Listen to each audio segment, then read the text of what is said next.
नमस्कार, दोपहर समाचार में आपका स्वागत है।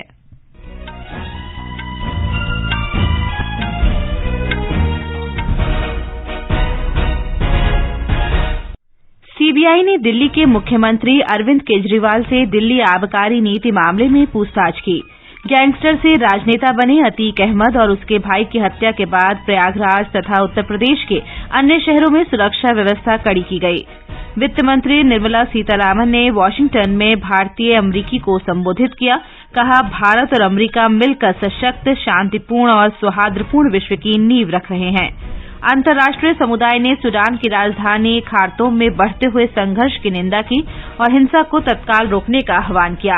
और आईपीएल क्रिकेट में आज मुंबई में मुंबई इंडियंस का सामना कोलकाता नाइट राइडर्स से तथा अहमदाबाद में गुजरात टाइटंस का मुकाबला राजस्थान रॉयल्स से होगा। दोपहर समाचार के साथ मैं फरहत नाज। नई दिल्ली के केंद्रीय अन्वेषण ब्यूरो सीबीआई मुख्यालय में दिल्ली आबकारी नीति मामले में दिल्ली के मुख्यमंत्री अरविंद केजरीवाल से पूछताछ जारी है। श्री केजरीवाल दिन में लगभग 11 बजे सीबीआई के समक्ष प्रस्तुत हुए। इससे पहले उन्होंने राजघाट पर महात्मा गांधी को श्रद्धा सुमन अर्पित किए। उनके साथ पंजाब के मुख्यमंत्री भगवंत मान भी उपस्थित रहे। हमारे संवाददाता ने बताया है कि रद्द की गई दिल्ली आबकारी नीति 2021-22 को तैयार करने और उसके कार्यान्वयन में कथित भ्रष्टाचार के सिलसिले में सीबीआई ने पूछताछ के लिए श्री केजरीवाल को सम्मन भेजा था। दिल्ली आबकारी नीति मामले की जांच पिछले वर्ष शुरू हुई थी, जब दिल्ली के उपराज्यपाल विनय कुमार सक्सेना ने इसमें कथित अनियमितताओं का हवाला देते हुए सीबीआई जांच की सिफारिश की थी। इसके बाद सीबीआई ने इस मामले में 15 लोगों के खिलाफ प्राथमिकी दर्ज की थी, जिसमें दिल्ली के पूर्व उप मुख्यमंत्री मनीष सिसोदिया का भी नाम है। सीबीआई ने श्री सिसोदिया को इस साल फरवरी में गिरफ्तार किया था। नई आबकारी नीति में कथित भ्रष्टाचार और अनियमितताओं के आरोपों के बीच दिल्ली सरकार ने बाद में इसे रद्द कर दिया था। आनंद कुमार, आकाशवाणी समाचार, दिल्ली। इस बीच दिल्ली विधानसभा का 1 दिवसीय सत्र कल बुलाया गया है। ये सत्र दिल्ली की 7वीं विधानसभा के चौथे सत्र का दूसरा चरण है। उत्तर प्रदेश सरकार ने गैंगस्टर से राजनेता बने अतीक अहमद और अशरफ की हत्या के बाद लखनऊ, प्रयागराज और 73 अन्य जिलों में धारा 144 लागू कर दी है। ये निर्णय राज्य में कानून और व्यवस्था की स्थिति बनाए रखने और किसी भी अप्रिय घटना को रोकने के लिए लिया गया है। मुख्यमंत्री योगी आदित्यनाथ राज्य की कानून और व्यवस्था की स्थिति के बारे में नियमित अंतराल पर जानकारी ले रहे हैं। सभी जिलों के वरिष्ठ पुलिस और प्रशासनिक अधिकारियों को शांति और कानून व्यवस्था सुनिश्चित करने के आदेश दिए गए हैं। मुख्यमंत्री ने लोगों से किसी भी तरह की अफवाह पर ध्यान नहीं देने की अपील की है। उन्होंने कहा कि अफवाह फैलाने वालों के खिलाफ कड़ी कार्रवाई की जाएगी। हमारे संवाददाता ने बताया है कि पुलिस राज्य के संवेदनशील क्षेत्रों में कड़ी निगरानी रख रही है। पुलिस अब तीनों आरोपियों से पूछताछ कर रही है। ये तीनों राज्य के अलग अलग जिलों से हैं और 2 दिन पहले ही अतीक और अशरफ की हत्या के मकसद से प्रयागराज पहुंचे थे। इस बीच राज्य के सभी प्रमुख पुलिस और प्रशासनिक अधिकारियों को अपने अपने क्षेत्रों में किसी भी कीमत पर शांति और कानून व्यवस्था को बहाल रखने के निर्देश दिए गए हैं। पुलिस संवेदनशील स्थानों पर लगातार सतर्कता बरत रही है। प्रयागराज के चकिया, बेनीगंज, धूमनगंज इलाकों में भारी पुलिस बल तैनात किया गया है। इसके साथ ही अतीक के समर्थक माने जाने वाले इलाकों में भी पुलिस लगातार गश्त कर रही है। पूरे प्रयागराज में इंटरनेट सेवाएं बंद है और धारा 144 लागू है। अतीक और उसके भाई अशरफ का आज पोस्टमार्टम किया गया और दोपहर बाद उन्हें प्रयागराज में ही सुपुर्द खाक किया जाएगा। सुशील चंद्र तिवारी, आकाशवाणी समाचार, लखनऊ। केंद्र सरकार ने पत्रकारों की सुरक्षा के लिए एक मानक संचालन प्रक्रिया तैयार करने का निर्णय लिया है। सूत्रों ने बताया कि गृह मंत्रालय प्रधानमंत्री नरेंद्र मोदी के नेतृत्व और गृह मंत्री अमित शाह के मार्गदर्शन में इन मानक संचालन प्रक्रियाओं को तैयार करेगा। अतीक अहमद और उसके भाई अशरफ की पत्रकारों के रूप में आए हमलावरों द्वारा हत्या करने के बाद ये निर्णय लिया गया है।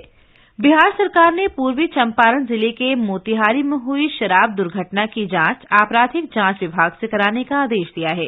पुलिस ने अपराधियों को गिरफ्तार करने के लिए विशेष कार्यबल गठित किया है और अब तक 21 लोग गिरफ्तार किए जा चुके हैं। राज्य के पूर्वी चंपारण जिले के मोतिहारी के विभिन्न क्षेत्रों में जहरीली शराब पीने से 22 लोगों की मृत्यु हुई है। 19 लोगों की हालत नाजुक होने के कारण मृतकों की संख्या बढ़ सकती है। केंद्रीय गृह मंत्री अमित शाह ने आज नवी मुंबई के खारघर में वरिष्ठ आध्यात्मिक नेता और सामाजिक कार्यकर्ता डॉक्टर दत्तात्रेय नारायण को महाराष्ट्र भूषण पुरस्कार प्रदान किया। पद्म पुरस्कारों से सम्मानित डॉक्टर नारायण को अप्पा साहेब धर्माधिकारी के नाम से भी जाना जाता है। विशाल जनसमूह को संबोधित करते हुए श्री अमित शाह ने कहा कि सामाजिक सुधार में डॉक्टर अप्पा साहेब धर्माधिकारी ने महत्वपूर्ण भूमिका निभाई है। उन्होंने कहा कि डॉक्टर धर्माधिकारी के परिवार ने कई पीढ़ियों से बिना किसी अपेक्षा के लोगों के लिए अपना जीवन समर्पित किया है। इस प्रकार का मान, इस प्रकार का सम्मान, इस प्रकार का भक्तिभाव केवल और केवल त्याग, समर्पण और सेवा से ही खड़ा होता है, जो अप्पा साहब के अंदर हम सबको दिखाई पड़ता है। अप्पा साहब के लिए आपका प्यार, आपका भरोसा और आपका सम्मान, ये उनका सम्मान है। गृहमंत्री ने नाना साहेब धर्माधिकारी प्रतिष्ठान की ओर से चलाए जा रहे विभिन्न सामाजिक कार्यों का भी उल्लेख किया। कर्नाटक में भारतीय जनता पार्टी के वरिष्ठ नेता बीएस येदियुरप्पा ने लक्ष्मण सामदी और जगदीश शेट्टर के पार्टी छोड़ने के निर्णय और विधानसभा चुनाव से पहले कांग्रेस में शामिल होने पर कड़ी आपत्ति जताई है। बेंगलुरू में आज मीडिया को संबोधित करते हुए येदियुरप्पा ने कहा कि कांग्रेस में शामिल होने वाले दोनों नेताओं ने पार्टी मतदाताओं और अपनी विचारधारा के साथ धोखा किया है। श्री येदियुरप्पा ने कहा कि पार्टी युवा नेताओं को अवसर देना चाहती है और वरिष्ठ नेताओं को इसके लिए मार्ग प्रशस्त करना होगा। सैन्य कमांडरों का इस वर्ष का पहला सम्मेलन कल से शुरू होगा। शुक्रवार तक चलने वाले सम्मेलन के पहले दिन कल सैन्य कमांडर और अन्य वरिष्ठ अधिकारी वर्चुअल माध्यम से बैठक करेंगे। रक्षा मंत्री राजनाथ सिंह बुधवार को सम्मेलन को संबोधित करेंगे। केंद्रीय वाणिज्य और उद्योग मंत्री पीयूष गोयल ने कहा है कि भारतीय रियल एस्टेट क्षेत्र देश की विकास गाथा का एक महत्वपूर्ण इंजन है और ये बड़े पैमाने पर रोजगार के अवसर मुहैया करा रहा है। उन्होंने कहा कि सरकार के सक्रिय सहयोग से इस क्षेत्र ने पिछले कुछ वर्षों के दौरान बहुत लचीलापन दिखाया है। ये समाचार हमारी वेबसाइट newsonair.com/hindi और हमारे mobile app news on AIR पर भी उपलब्ध हैं। दोपहर समाचार में आपका फिर स्वागत है। केंद्रीय वित्त मंत्री निर्मला सीतारामन ने कहा है कि भारत और अमेरिका एक साथ मिलकर एक सशक्त, शांतिपूर्ण और मैत्रीपूर्ण वैश्विक समुदाय का आधार निर्मित कर रहे हैं। वाशिंगटन में इंडिया हाउस में भारतीय अमेरिकियों की सभा को संबोधित करते हुए उन्होंने कहा कि भारत और अमेरिका के संबंधों में मजबूती आएगी। इस अवसर पर अमेरिका की वाणिज्य मंत्री जीना रायमोंडो ने प्रधानमंत्री नरेंद्र मोदी के साथ हुई अपनी हाल की बैठक का स्मरण करते हुए उन्हें विश्व का सबसे लोकप्रिय नेता कहा। समारोह को संबोधित करते हुए मेजबान भारतीय राजदूत संधू ने कहा कि भारत और अमेरिका की साझेदारी से न केवल दोनों देश लाभान्वित होंगे बल्कि इसका सकारात्मक असर समूचे विश्व पर पड़ेगा। उन्होंने कहा कि G20 का मौजूदा अध्यक्ष भारत विश्व के साथ अपनी शक्तियों और सफलताओं को साझा करने के लिए तैयार है। दुबई के एक आवासीय भवन की चौथी मंजिल पर लगी भीषण आग से 16 लोगों की मृत्यु हो गई और करीब 9 लोग घायल हुए हैं। दुबई के नागरिक सुरक्षा विभाग के प्रवक्ता ने बताया कि शनिवार दोपहर बाद अलराज के आवासीय भवन में आग लगी। अब तक 8 मृतकों की पहचान कर ली गई है। इनमें 4 केरल के और 2 तमिलनाडु के निवासी शामिल हैं। ये भारतीय इसी भवन में काम करते थे।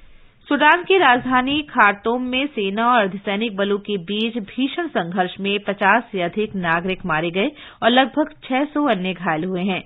बलों के बीच राष्ट्रपति भवन, सरकारी समाचार चैनल और सेना मुख्यालय पर नियंत्रण को लेकर झड़पें हुईं। अंतर्राष्ट्रीय समुदाय ने सूडान में जारी संघर्ष की निंदा की है। सूडान की डल ग्रुप कंपनी में कार्य करने वाले एक मृतक भारतीय नागरिक की पहचान अल्बर्ट अंगस्टन के रूप में हुई है। जारी संघर्ष में गोली लगने के बाद जख्मों के कारण उनकी मृत्यु हो गई। विदेश मंत्री सुब्रमण्यम जयशंकर ने भारतीय नागरिक की मृत्यु पर दुख व्यक्त किया है। एक ट्वीट में श्री जयशंकर ने कहा कि दूतावास उनके परिजनों को पूरी सहायता देने के सभी प्रयास कर रहा है। सूडान में भारतीय दूतावास ने सेना और अर्धसैनिक बलों के बीच भीषण संघर्ष को देखते हुए अपने नागरिकों से घरों में रहने को कहा है। केंद्रीय पर्यावरण, वन और जलवायु परिवर्तन तथा श्रम और रोजगार मंत्री भूपेंद्र यादव ने कहा है कि पारिस्थितिकी तंत्र की रक्षा करना और उसे पूर्व की स्थिति में लौटाना जलवायु परिवर्तन के दुष्प्रभावों को कम करने में सहायक हो सकता है। इससे जलवायु परिवर्तन के प्रभावों से भी निपटा जा सकता है। जापान के साप्पोरो में जलवायु, ऊर्जा और पर्यावरण पर G7 मंत्रियों की बैठक के पूर्ण सत्र में उन्होंने कहा कि जलवायु परिवर्तन से संबंधित मुद्दों को संबोधित करना महत्वपूर्ण है। श्री यादव ने कहा कि भारत किसी प्रकार की समस्या का हिस्सा न होकर समाधान प्रदान करने का हिस्सा रहा है। उन्होंने कहा कि भारत ने घरेलू स्तर पर कड़े कदम उठाए हैं। बहरीन में भारतीय दूतावास ने चोरी के झूठे मामले में फंसी गोवा की महिला की भारत सुरक्षित वापसी सुनिश्चित की है। गोवा के रिबंदर की निवासी महिला इस वर्ष की शुरुआत में नौकरी की तलाश में बहरीन पहुंची थी, लेकिन उसे चोरी के झूठे आरोप में फंसा दिया गया। उसका मोबाइल फोन भी जब्त कर लिया गया था। इस महिला की भारत सुरक्षित वापसी ये दर्शाती है कि विदेश में संकट में फंसे भारतीय नागरिकों को सहायता मुहैया कराने में भारतीय दूतावास महत्वपूर्ण भूमिका निभाता है और इसके लिए बहरीन में स्थानीय प्रशासन और भारत सरकार के बीच मजबूत सहयोग जरूरी है। बांग्लादेश के अधिकतर हिस्सों में गर्म हवाएं चल रही हैं। मौसम विभाग ने अगले कुछ दिनों तक गर्म हवाएं चलने का अनुमान व्यक्त किया है। राजधानी ढाका में 58 वर्षों में शनिवार का दिन सबसे गर्म दिन दर्ज किया गया। भारत पेरू संयुक्त आयोग की दूसरी बैठक कल नई दिल्ली में आयोजित की गई। बैठक में दोनों देशों ने पारंपरिक मैत्रीपूर्ण संबंधों की समीक्षा की, साथ ही व्यापार और निवेश सहित आपसी हित के महत्वपूर्ण क्षेत्रों में सहयोग बढ़ाने पर चर्चा की। ये समाचार आकाशवाणी से प्रसारित किए जा रहे हैं। ताजा समाचार जानने के लिए आप हमारे Twitter handle @AIR News Hindi को फॉलो कर सकते हैं। ये आकाशवाणी है। राष्ट्रपति द्रौपदी मुर्मू कल राष्ट्रीय पंचायत पुरस्कार सप्ताह का उद्घाटन करेंगी और पंचायतों के प्रोत्साहन के लिए राष्ट्रीय सम्मेलन में उत्कृष्ट कार्य करने वाली पंचायतों को पुरस्कार प्रदान करेंगी। इस अवसर पर राष्ट्रपति देशभर से 1500 से अधिक प्रतिनिधि मंडलों को संबोधित भी करेंगी। पंचायती राज मंत्रालय कल से 21 अप्रैल तक राष्ट्रीय पंचायत पुरस्कार सप्ताह का आयोजन कर रहा है। इस कार्यक्रम में केंद्रीय ग्रामीण विकास और पंचायती राज मंत्री गिरिराज सिंह, केंद्रीय पंचायती राज राज्य मंत्री कपिल मुरेश्वर पाटिल और केंद्रीय ग्रामीण विकास राज्य मंत्री फग्गन सिंह कुलस्ते भी शामिल होंगे। प्रधानमंत्री नरेंद्र मोदी ने मेक इन इंडिया अभियान की उपलब्धि पर प्रसन्नता व्यक्त की है। उन्होंने विदेश मंत्री डॉक्टर सुब्रह्मण्यम जयशंकर की मोजाम्बिक में भारत निर्मित रेलगाड़ी से यात्रा करने की तस्वीर साझा की है। विदेश मंत्री के ट्वीट में प्रतिक्रिया में प्रधानमंत्री ने कहा कि ये प्रत्येक भारतीय के लिए प्रसन्नता का विषय है। प्रधानमंत्री ने कहा कि मेक इन इंडिया अभियान विश्व में लगातार तेज गति से आगे बढ़ रहा है। प्रधानमंत्री नरेंद्र मोदी ने मुंबई के ताजमहल पैलेस के शंघाई सहयोग संगठन मोटा अनाज खाद्य महोत्सव की सराहना की है। सांसद मनोज कोटक के ट्वीट पर प्रतिक्रिया देते हुए प्रधानमंत्री ने कहा है कि मुंबई में श्री अन्न को लोकप्रिय बनाने के प्रयासों की सराहना की जानी चाहिए। प्रधानमंत्री ने अपने ट्वीट में पद्मश्री से सम्मानित प्रेमजीत बारिया द्वारा प्रस्तुत दीव के प्रसिद्ध लैंडमार्क के आर्टवर्क को साझा किया है। इस कलाकृति को साझा करते हुए प्रधानमंत्री ने कहा कि कुछ दिनों पहले उन्हें भी प्रेमजीत बारिया से ये अद्भुत आर्टवर्क प्राप्त हुआ। मदुरई से वेरावल के बीच सौराष्ट्र तमिल संगमम के प्रतिनिधियों के पहले जत्थे को ले जा रही विशेष रेलगाड़ी आज सूरत, बडोदरा और अहमदाबाद रेलवे स्टेशन तक पहुंचेगी। ये रेलगाड़ी कल सुबह वेरावल पहुंचेगी। रक्षा मंत्री राजनाथ सिंह कल सोमनाथ मंदिर में सौराष्ट्र तमिल संगमम का शुभारंभ करेंगे। राजस्थान की नंदिनी गुप्ता फेमिना मिस इंडिया बन गई हैं। कल रात इम्फाल में प्रतियोगिता के ग्रैंड फिनाले में 19 वर्षीय दिल्ली की श्रेया पूंजा पहली उपविजेता और मणिपुर की थौना ओजम स्ट्रेला लुवांग दूसरी उपविजेता रहीं।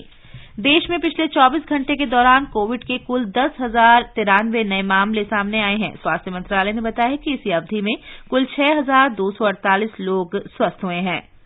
आईपीएल क्रिकेट में आज मुंबई इंडियंस का मुकाबला कोलकाता नाइट राइडर्स से और गुजरात टाइटंस का सामना राजस्थान रॉयल्स से होगा। कल पंजाब किंग्स ने लखनऊ सुपर जायंट्स को 2 विकेट से हरा दिया और रॉयल चैलेंजर्स बैंगलोर ने दिल्ली कैपिटल्स को 23 रन से पराजित किया।